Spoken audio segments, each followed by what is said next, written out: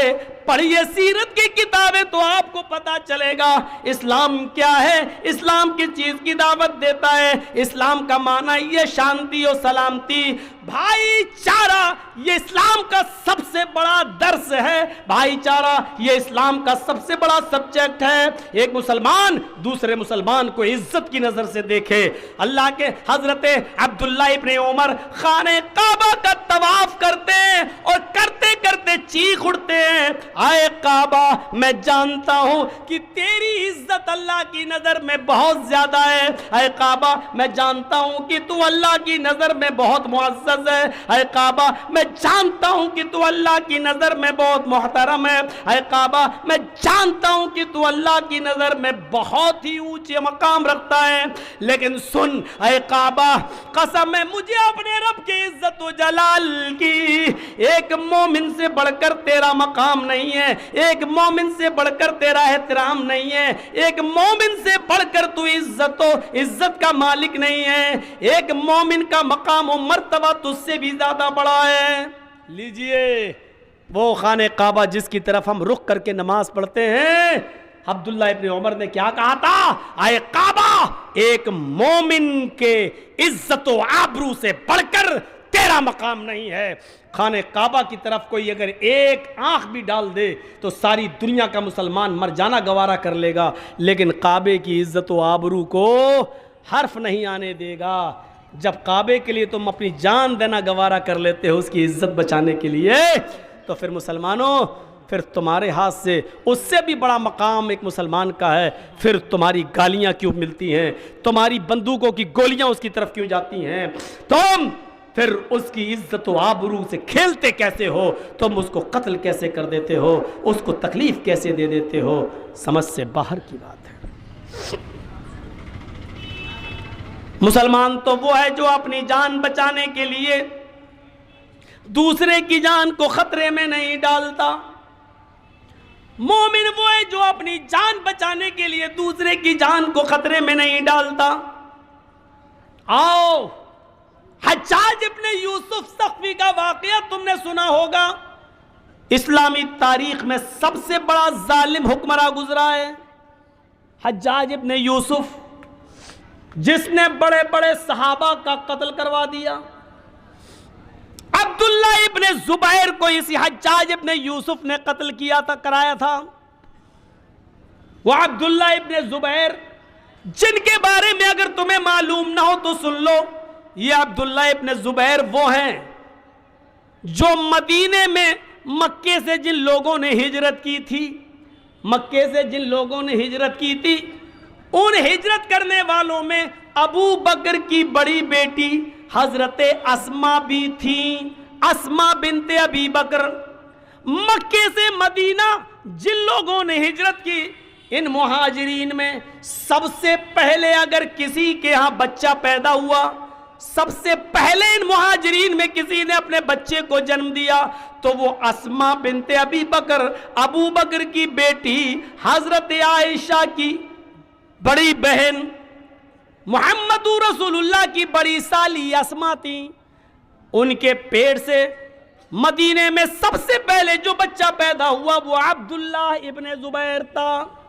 وہ عبداللہ ابن زبیر جو دھیرے دھیرے بڑے ہوتے ہیں اور حجاج ابن یوسف کا زمانہ پاتے ہیں، حجاج ابن یوسف کے ظلم کا نشانہ بنتے ہیں۔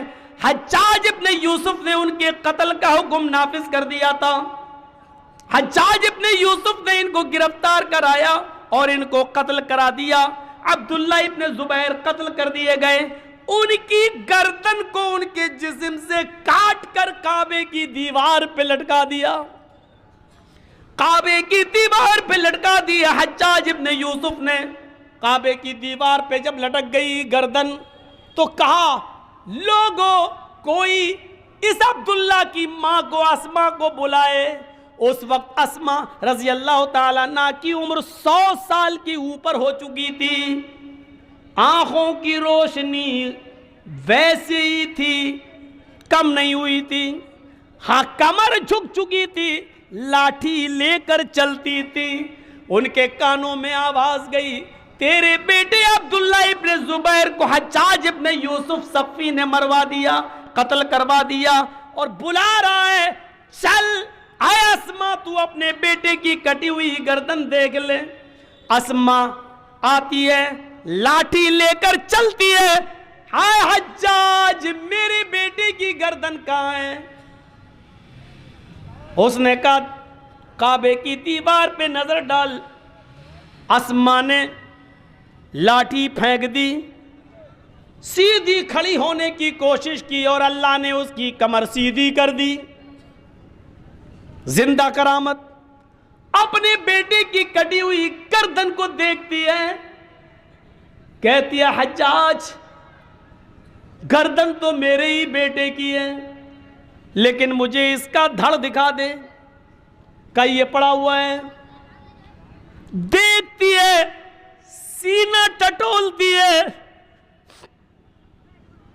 سینے پر تیر دیکھتی ہے، پیٹھ پلٹتی ہے، پیٹھ پر ایک بھی تیر نہیں ہے، سینے پر تیر لگائے، گردن یہاں سے کاٹی گئی ہے۔ دیکھتے ہی کہتی ہے فزت برب الکعبہ، کعبے کے رب کی قسم میں جیت گئی، کعبے کے رب کی قسم میں کامیاب ہو گئی۔ حجاج نے کہا بار بار سینہ کیوں دیکھ رہی ہے؟ کہتی ہے حجاج میں نے اپنے بیٹے کو جب جہاد کے لیے نکالا، تیرے خلاف جنگ کرنے کے لیے جب بھیجا تو میں نے اپنے بیٹے کو یہ وصیت کی تھی، بیٹے میدان جنگ میں لوہے کی زرہ پہن کر مت جانا، بچنے کا راستہ تلاش مت کرنا، اور دشمنوں کے تیر تمہاری پیٹھ پر تمہاری ماں نہیں دیکھنا چاہتی ہے، تیر جتنے بھی لگے تمہاری ماں وہ تیر تمہارے سینے پر دیکھنا چاہتی ہے۔ حجاج مجھے فخر ہے اپنے بیٹے پر کہ میرے بیٹے نے اپنی ماں کی نافرمانی نہیں کی ہے، اس نے مرتے وقت بھی سارے تیر اپنے سینے پر کھائے ہیں۔ اچھا، پھر وہ اپنے بیٹے کی کٹی ہوئی گردن دیکھتی ہے، اس کو دیکھ کر رونے لگتی ہے، پھر اپنے بیٹے کے دھڑ کو دیکھتی ہے، پھر ہنسنے لگتی ہے۔ میں نے ترتیب تھوڑا سا الٹ دی، گردن کو دیکھتی ہے تو ہنستی ہے اور اپنے بیٹے کے دھڑ کی طرف جب دیکھتی ہے تو روتی ہے۔ پہلے ہنستی ہے، پھر روتی ہے اور اٹھ کے جانے لگتی ہے۔ حجاج نے کہا بڑھیا اسما ایک چیز بتا دے، تیرا احسان ہوگا حجاج کے اوپر۔ کہنے لگی پوچھ۔ احسان کرنے میں محمد کے گھر آنے والے کبھی پیچھے نہیں رہے ہیں۔ میرے بیٹے کے قاتل اگر کوئی احسان مانگ رہا میرا تو میں کرنے کو تیار ہوں، بول۔ کہتا حجاج اسما اتنا بتا دے، اپنے بیٹے کی گردن کو دیکھتی ہے تو ہنستی ہے، زمین پر پڑے ہوئے دھڑ کو دیکھتی ہے تو روتی ہے، یہ ہنسنے کا اور رونے کا راز کیا ہے یہ بتا دے۔ کہتی ہے تو نہیں سمجھے گا۔ ہاں اسما میں نہیں سمجھوں گا۔ آئے بڑھیا میں نہیں سمجھ پا رہا ہوں، اسی لیے تو کہہ رہا ہوں کہ ایک احسان کر دے بتا کر۔ کہنے لگی آئے حجاج، اپنے بیٹے کی کٹی ہوئی گردن کو جب میں نے دیکھا تو اس لیے ہنسی کہ تو سمجھ رہا ہے کہ میرا بیٹا مر گیا، مرا نہیں ہے۔ اونچی جگہ پر میرا بیٹا اپنی زبان سے تجھے للکار رہا ہے اور کہہ رہا ہے ابھی شہید کے مرنے کا وقت نہیں آیا ہے، میرا بیٹا ابھی بھی تجھ سے اوپر کھڑا ہے اور تجھ سے اونچا دکھائی دے رہا ہے، میرے بیٹے کی شہادت کہہ رہی ہے چیخ چیخ کر کے ابھی میرے بیٹے کے مرنے کا وقت نہیں آیا۔ ہنسنے کی وجہ یہ ہے کہ میں اپنے بیٹے کی خوش قسمتی پر ہنس رہی ہوں، اپنے بیٹے کی خوش قسمتی پر ہنس رہی ہوں کہ میرے بیٹے نے کتنی اچھی موت پائی ہے، میرے بیٹے نے کتنی اچھی شہادت پائی ہے۔ جب میں نے اپنے بیٹے کا دھڑ دیکھا تو روئی، میں اس لیے روئی کہ سر دیکھا تو اس کی خوش نصیبی پر ہنسی، اور جب دھڑ دیکھا تو اپنی بدقسمتی پر روئی۔ کہا بڑھیا تیری بدقسمتی کیا ہے؟